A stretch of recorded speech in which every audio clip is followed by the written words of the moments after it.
인공화호는 우리나라에서 보험이 언제부터 적용이 됐나요?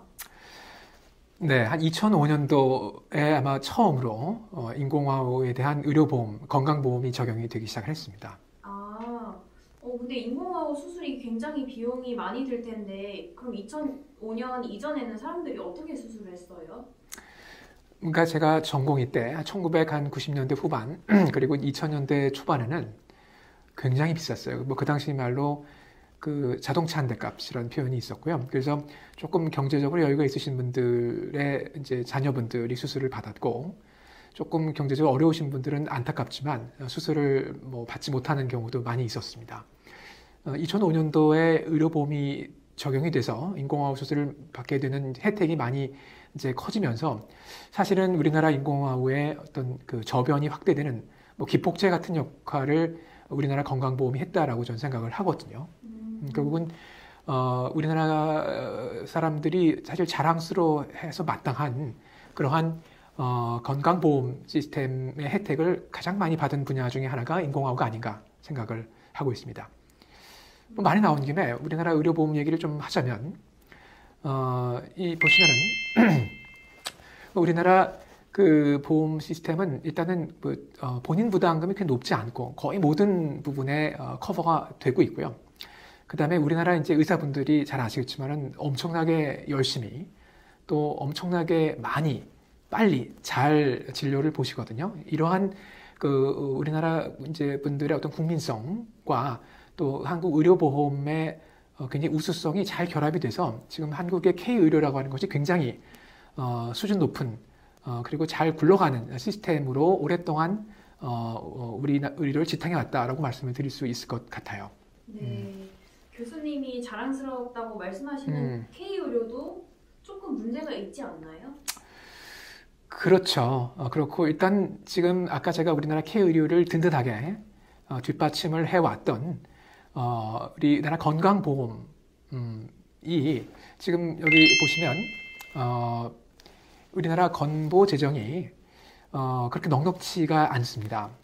많은 분들이 잘 모르실 것 같아요. 일반 국민들은 잘 모르실 것 같은데 그런 차원에서 봤을 때 일단 우리나라의 이런 그 보험 재정이 상당히 약화돼 있고 심지어 몇 년 뒤면 고갈될 수도 있다라고 하는 그런 뉴스나 그런 사실들은 사실 굉장히 많은 걱정을 자아내게 하고 또 그러다 보니까 많은 의사분들은 이러한 건강보험 재정을 좀 잘 지킬 수 있는 그러한 것이 우리나라 K의료를 계속 이렇게 선진 수준으로 유지하는데 되게 중요하다고 생각을 하고 있거든요. 질문하신 거예요. 제니가 질문하신 게 우리나라 K의료에도 그러면 문제가 없느냐? 문제가 없는 시스템이 어디 있겠습니까? 지금 보시면, 여기 보시면은, 이거는 제가 좀 다른 이제 유튜버 분의 이제, 영상에서 조금, 차용한 부분이 있는데요. 의료비라고 하는 것이 결국은 의료 수가 곱하기 의료 이용 횟수거든요. 그런데 이게 우리나라의 이제 의료 이용 횟수 측면에서 놓고 봤을 때, 이런 그 대형 그 대학병원의 국민들의 어떤 이용 그 문턱이 너무나 많이 낮은 것이 사실입니다. 그러다 보니까 이제 또 국민들 건강에 대한 관심도 굉장히 많고요. 그러다 보니까 그 의료 이용 횟수는 엄청나게 늘어가고 있고요.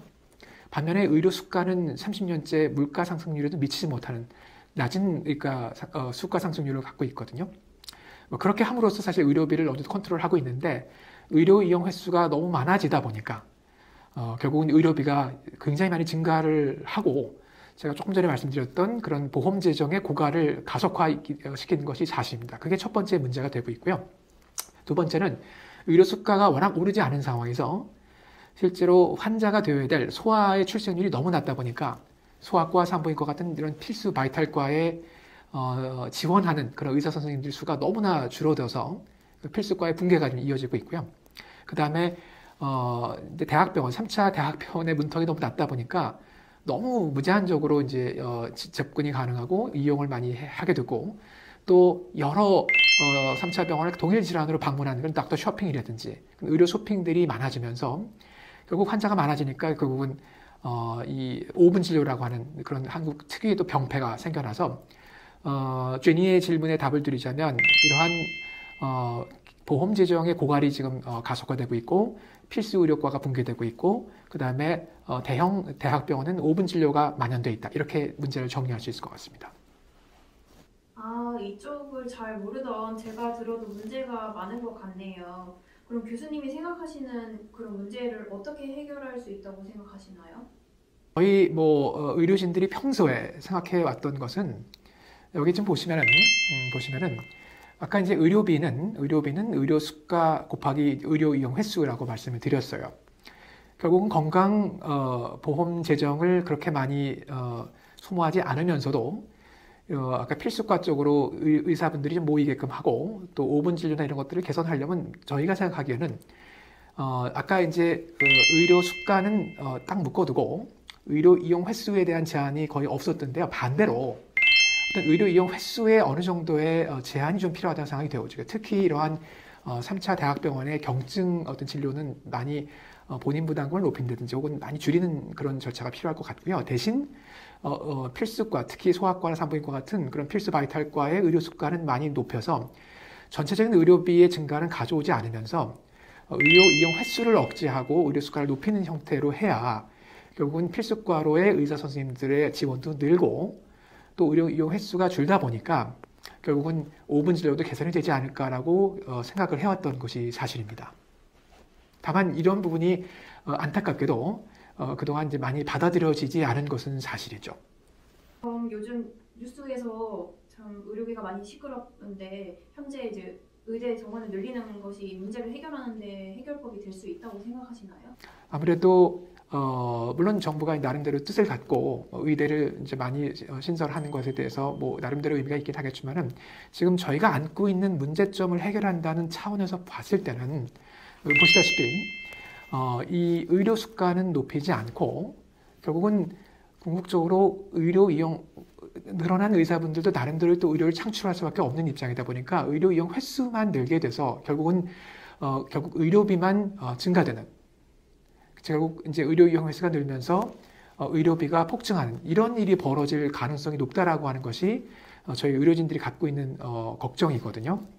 반면 의료 수가가 개선이 되지 않기 때문에 기본적으로 필수 의료 붕괴를 막는 데는 역부족일 것으로 보여지고요. 그 다음에 의료 이용 횟수가 늘면서 결국은 5분 진료도 그렇게 크게 개선되지 않을 확률이 높거든요. 따라서 물론 제 좁은 소견으로 보자면 지금 이제 정부에서 말씀하시는 그 안이 해묵은 어떤 의료계의 문제를 해결하는 데 큰 도움이 되지 않을 것 같다는 우려가 있는 것이 사실입니다.